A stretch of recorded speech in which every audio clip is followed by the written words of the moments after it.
Sega Master System was a console that basically started my love for the hobby of video games. Unlike most gamers my age, I didn't really play any Nintendo NES games until much later, so my preference is a bit more skewed towards the Sega style arcade games that were prevalent on the Master System.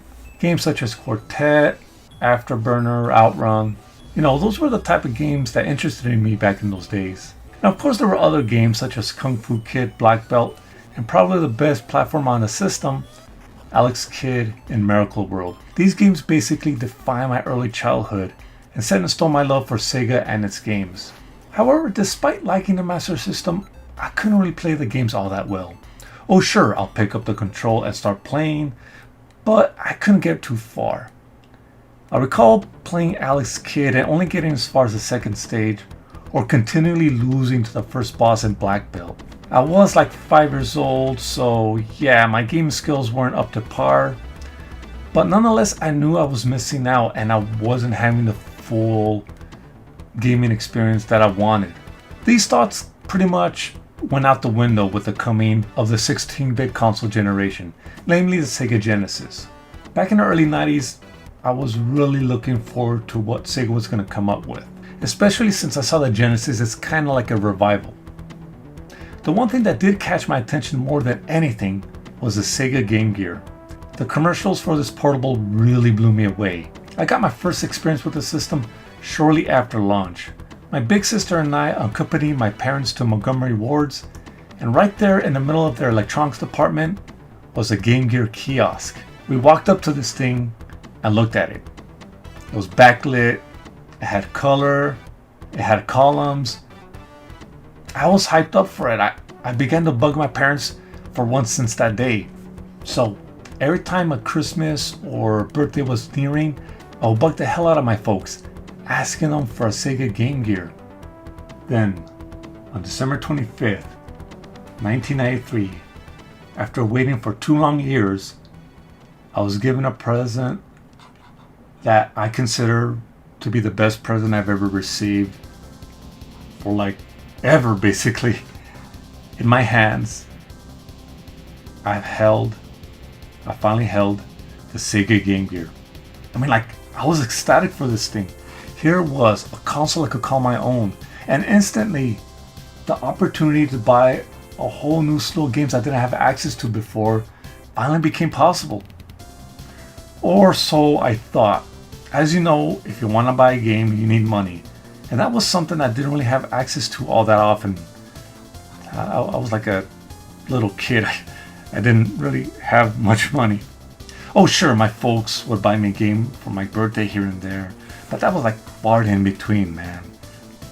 I was starting to realize that having a decent sized library of games was out of the question. Each game was fetching $25, $35. Cheaper than a Genesis game, but still enough that it was going to take time for me to save up. Little did I know, I already had a nice stack of games that could be played on my newly acquired Game Gear. Now, I don't fully recall exactly how I found out about this thing. My guess is that I read it in Sega Visions magazine, the August-September issue of '93, I believe.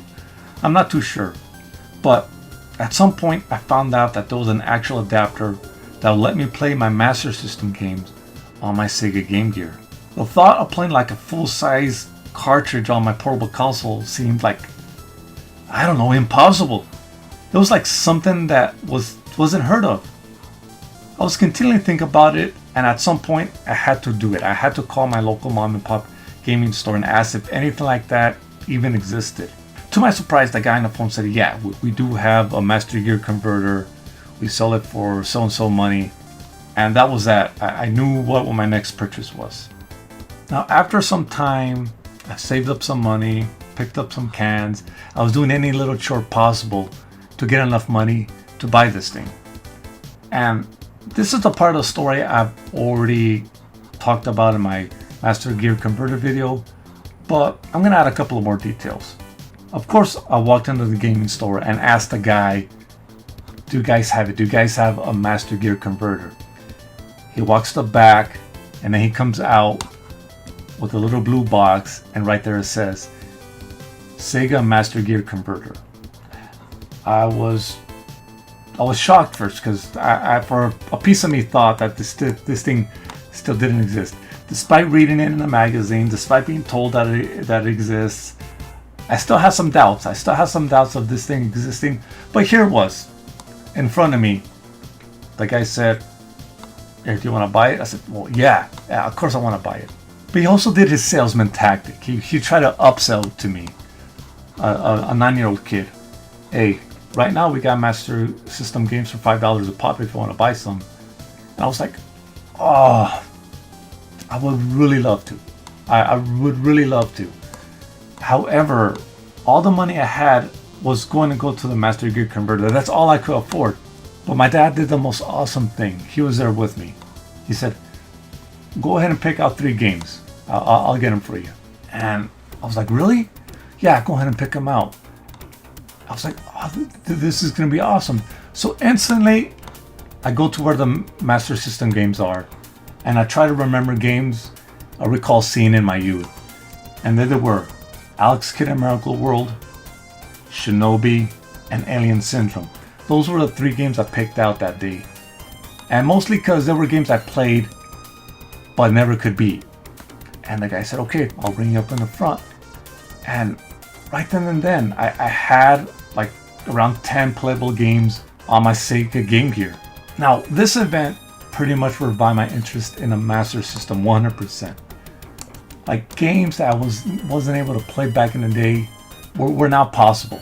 Not only due to the price, but because I now had the skills to beat these games. I went back, took a crack at Alex Kidd in Miracle World, and managed to beat it within a month after obtaining the converter. Reading the text were a pain in the ass, yeah, but after memorizing the layout of the levels and the puzzles, I was finally able to finish it.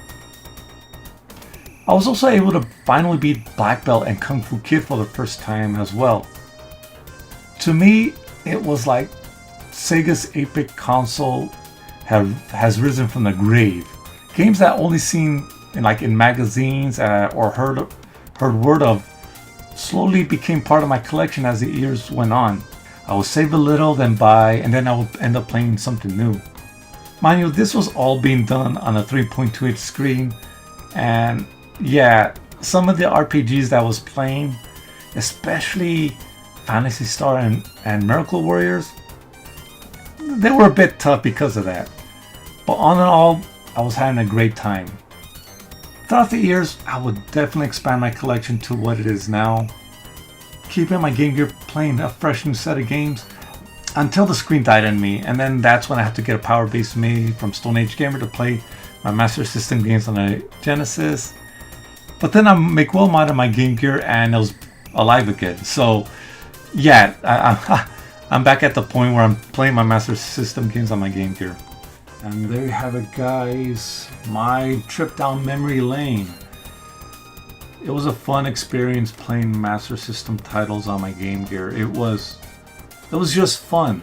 It was an experience that not a lot of kids had, I believe. And you know, I just remember like going under the covers, playing Shinobi or Alex Kidd, and having a great time.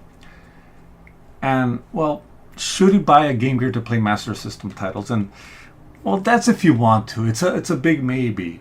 If you get a Game Gear, just know that it could also play Master System titles. And because in essence, the Game Gear is a Master System. The same Z80 processor that was in the SMS is inside here in the Game Gear. And if you don't want to do that, there are other ways of playing Master System titles. You could get a Power-Based Mini and play them on your Genesis. You could emulate them. You could even buy the Master System itself and play their titles on there. And the library that's available, it's huge. It's really big.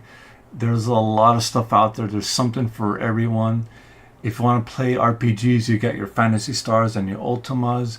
If you want to play platformers, you got your Alex Kidds and your Psycho Foxes. If you're into like the Sega arcade titles that they were known for back in the day, you got your Afterburners, your Outruns, your Space Harriers. So the list goes on and on. Granted, it's not for everyone, but just know that you got your options and they're out there.